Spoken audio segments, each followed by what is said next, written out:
नमस्कार. आज आपण झटपट अशी अगदी साधी सोपी मसूर डाळीची सुक्की भाजी पाहणार आहोत. चवीला अगदी अप्रतिम लागते. तुम्हीही टिफिनसाठी देखील अशा पद्धतीने मसूर डाळीची सुक्की भाजी बनवू शकता. इथे मी 1 वाटी मसूर डाळ 1 तास पाण्यामध्ये भिजवून घेतली आहे आणि 1 तासानंतर यामधलं पाणी काढून टाकलंय.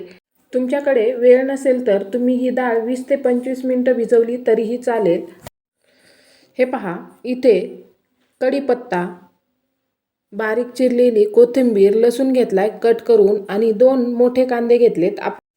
तेल गरम झालंय. यामध्ये आपल्याला छोटा चमचा मोहरी, छोटा चमचा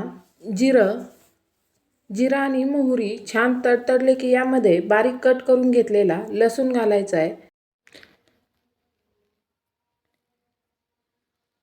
लसूण परतल्यानंतर कढीपत्ता आणि पाव चमचा हिंग घालायचं आहे. बारीक कट केलेला कांदा घालून घ्यायचा आहे. इथे मी 2 मोठ्या साईजचे कांदे बारीक कट करून घेतले होते.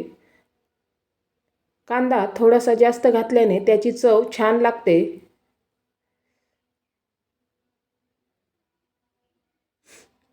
आणि हे छान परतून घ्यायचं आहे. ही मसूर डाळीची सुक्की भाजी चवीला खूप छान लागते. तुम्हाला आवडत असल्यास यामध्ये तुम्ही 1 टोमॅटो बारीक कट करून देखील घालू शकता. त्याने देखील चव छान लागते.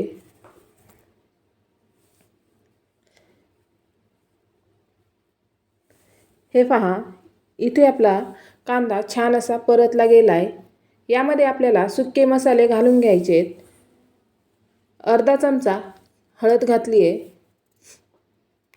धने पावडर घालायची आहे 1 चमचा. तिखट घालायचं आहे. तिखट तुम्ही तुमच्या आवडीनुसार घालू शकता. आणि मी इथे घरी बनवलेला मसाला घातलाय 1 चमचा. छान मिक्स करून घ्यायचं आहे. आणि यामध्ये आपल्याला भिजून घेतलेली मसूर डाळ घालून घ्यायची आहे.